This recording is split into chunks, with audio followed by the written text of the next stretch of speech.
This program is proudly brought to you by LateNightMedia.com for all your podcasting, comedy writing, and hot steaming pod needs. LateNightMedia.com. Conscious wisdom, challenging our skeptical, critical thinking, digging deep into the dark and the light, and exploring the depths of our mind, body, and spirit. The podcast sprinkled with science, creativity, ageless wisdom, philosophy, and conspiracy. So be part of the discussion and get involved. Be part of the action of thinking and being the revolution. Be conscious with wisdom. Conscious wisdom, challenging our skeptical, critical thinking. We're back for episode 14, guys. We've got a great show for you today on the Conscious Wisdom podcast. I'm your host, Kris R. Anderson, and have we got something for you? Today's episode, I got me a shaman stick, and I know what you're thinking. It might be that as well. But today we're exploring spirituality from Indigenous perspectives, and we've got some crazy guests. I know crazy bike because they're cool eyes. And on my left, we have Getano Bann. How you going? Not too bad. Excellent. Thanks for being here on the podcast. Now, I got a bio from Greg, and this bio makes me want to hug you. It sounds amazing. Okay, you're an elder in the Torres Strait, and you teach Indigenous spirituality, and you also are like an award-winning and celebrated singer. Yes. Well, I guess there are many titles we gather through our lifetime. So, yes, I guess there's been moments when I've been all of those things, and I think none of those things in the same breath. I think the older you grow and the more information you pick up, I think what's the old saying? The less you understand. So, I think we go back to a bit of childhood when we get older, and by that I mean we probably poo ourselves a lot easier, probably and drool. So hey, I understand. I've got a good road ahead. Yes, I keep looking at my 4-year-old and saying, look, I've done all these things for you when you were a child, and I said, in the next 20 years, you're going to be doing some of those things for me, changing my nappy, feeding me. The cycle of life. The cycle of life. We can go and film that for you on the Conscious Wisdom podcast. So, awesome. Now, because just looking at the people that you have, numerous acts that you've worked with, we've got Shane Howard, the Goanna Band, Tim Freedom, Blue King Brown, Keisha Mazzella. Archie Roach as well. He's great. Christina Nu. Kevin Carmody. Like so many people. Mal Webb. I know him. I've seen him. Yeah. Amazing performer, Mel Webb, multi-instrumentalist from Melbourne. Hi, Mel, if you're listening. Mel, please come and see me. I like to hug people. So excellent. So what got you into the music side of things?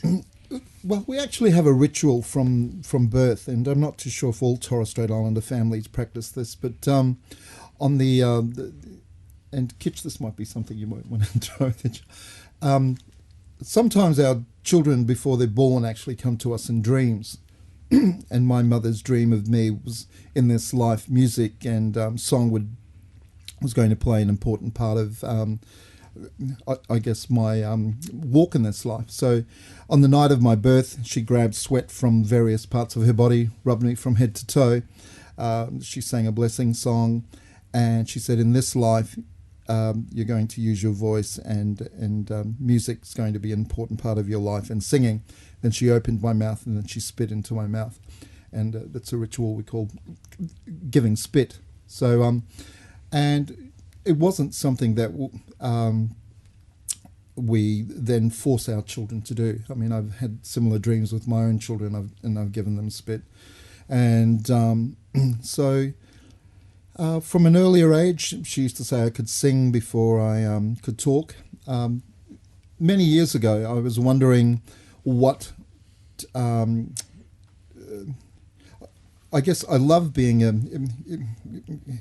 a musician, and I guess it's a very competitive industry, and I wanted to look at something that I could still be involved in music but share with other people. And I remember reading this article of music therapy, and the idea of becoming a music therapist really appealed to me. And And I think the thing, as a music therapist, I think music can be very egotistic and all about yourself. But I think when you work as a music therapist, it's about the space that you create. So you've got somebody who's struggling with whatever issues in their life, and you as a therapist are trying to enhance and give voice and give meaning to whatever's going on in their life. So whether it's a lot of my work has been with children from war-torn countries, and a lot of the music created by these children are cathartic experiences to say goodbye to loved ones who died.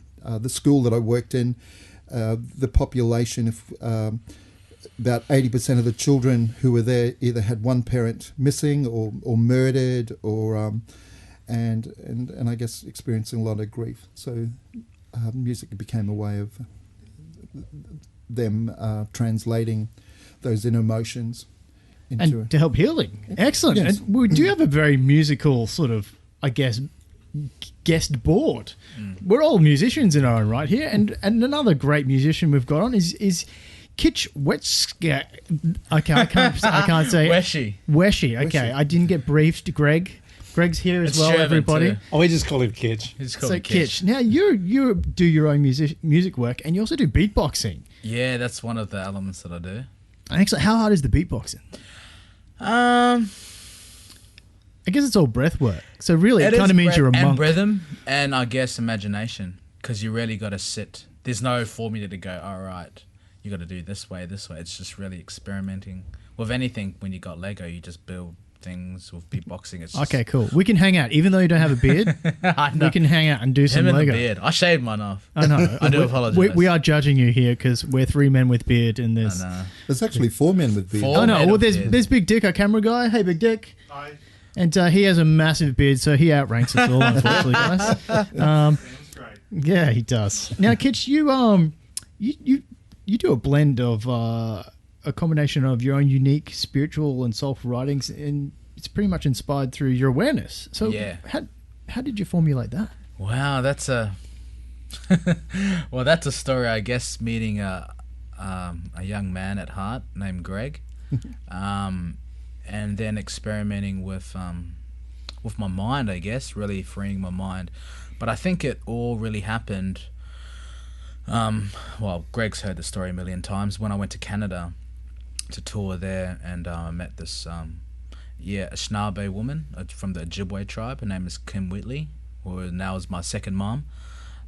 She asked me to come back to her reserve and just learn some of her her teachings and their culture, and to really open my mind with nature and the spirits. And I guess I've always been strong in my culture, but I think I can look back and say that was one point in my life, 2009, where it really opened my mind. So when I returned from that trip, from there it started to songwriting, I guess. And then the world that I do music, which is the EDM scene, it's really, I guess, sneaking in spiritual messages in the lyrics of So that'd be EDM. That would be like dance music music culture, Yeah. that kind of stuff. Yeah. So I see here you go by the name MC Kitch. Yes, a lot cool. of people know me as MC Cool. Kitch. So okay, so that's actually a new trend. I've seen a lot of more inspiring stuff coming back through a lot of dance music. I guess it's kind of a bit of a homage to the old ways of it's escaped my memory. It's what was the first form of rap? Are you talking about the De La Soul? No. No. The first form of rap, or probably, well, they always say hip hop comes from the great man himself, Mr. James Brown, because it was basically after James Brown using that funk, and then basically from Public Enemy and all of them used their snippets to do the break beat to make the hip hop music. So by EDM, I guess, well, you got Chicago house. A lot of people think, but that's where house began, if I'm correct. I need to look at my history. But so it's just a whirlwind of returning, but adding in the spiritual lyrics from, it's just something I guess I grew up not knowing that I wanted to do it. Like, because I grew up at church, and I guess growing up in the strong Samoan background. Oh yeah, so I'm Samoan, but my last name's Wetsche because my father's half German. But growing up in that traditional way, but I guess our people in the Torres Strait Island is really strong with church and religion, and I guess over the years of doing Bible studies, and like I said, I just didn't realize that none of that really sunk into my brain until later on in life. And then when 2009 hit, everything started to open up, and I guess not just minimizing my knowledge of the Bible and the Book of Mormon. Being a Mormon, I was. Mormon. Yeah, okay, so that's Mormon. different. Yeah, so learning the Pearl of Great Price, all that stuff, which is great. There's Did you have magic pants? That is the question. No, I had a magic tie. You had the tie was magic this time. Hey, I think everyone, you had to have your magic pants, Yeah. or it's a secret. He won't tell us about his magic underwear, but we'll get the secrets from a Mormon one day. We will on the Yes. show. Awesome. So we'll have a great chat about your music and how you saw yourself progress through your spirituality, all that kind of stuff. And also, guys, if you don't know Greg Dodge, you should. If you haven't, give him a hug. He works at Dandelion Gifts, Love you, Greg. and he's an amazing musician in his own right. Thank you, And but not for long at Dandelion Gifts. We've got one more month, and we're no more. In a year when people listen to this, it's gone. Sorry, guys. Exactly. That's right. We Missed were a out. business once. Missed out, but you can still give Greg a hug. That's fine. Now Greg's a self-taught, I guess, kind of like a mystic scholar extraordinaire. You pretty much have done everything. What are you into these days, Greg? What's your studying? What am I studying at the moment? Well, what I'm fascinated about at the moment is the Gnostics and the ideas around Gnosticism, which is not a religion, but a lot of people mistake it for. It's really connected to our, to what we're talking about tonight. It's a very connect with nature, connect with sort of indigenous ideas, back to Mother Earth, Gaia. It's all of that, and Sophia, of course. So Sophia meaning wisdom. So it's that full circle. I'm exploring that. I'm just in the early stages of it, but I love it. Not agnostic, which a lot of people. So you haven't broken your brain yet? No, I haven't broken You'll my get brain there. yet. No, You'll get I'm still. there. I'm When we still find you in just- fetal position, questioning everything, we'll still give you a hug. Yeah, that's Just it. That's it. it's fine. It's fine. Awesome. So I guess today's show, we're all going to talk about, like, I guess, spirituality, what that kind of means for us, but we've all got different perspectives. I've come from this weird kind of bushranger Australian. I'm a bit weird because we've all got our different nationalities, but I've got a bit of Japanese, I've got a bit of Slovakian or Russian mixed in with Scottish, a bit of Irish. We're related to Ned Kelly, my family, so that's the beard, and that's why I hang out with other people with beards, because we can steal horses in our spare time. You're a bushranger, yeah. And everyone, I guess you guys also have your different pathways that you saw growing up. And Greg, you look very white to me. Do I? Oh, that's because So- I haven't had enough sun. Excellent. So I've been painting ceilings. okay, well that's Har har har. that's fine. Okay.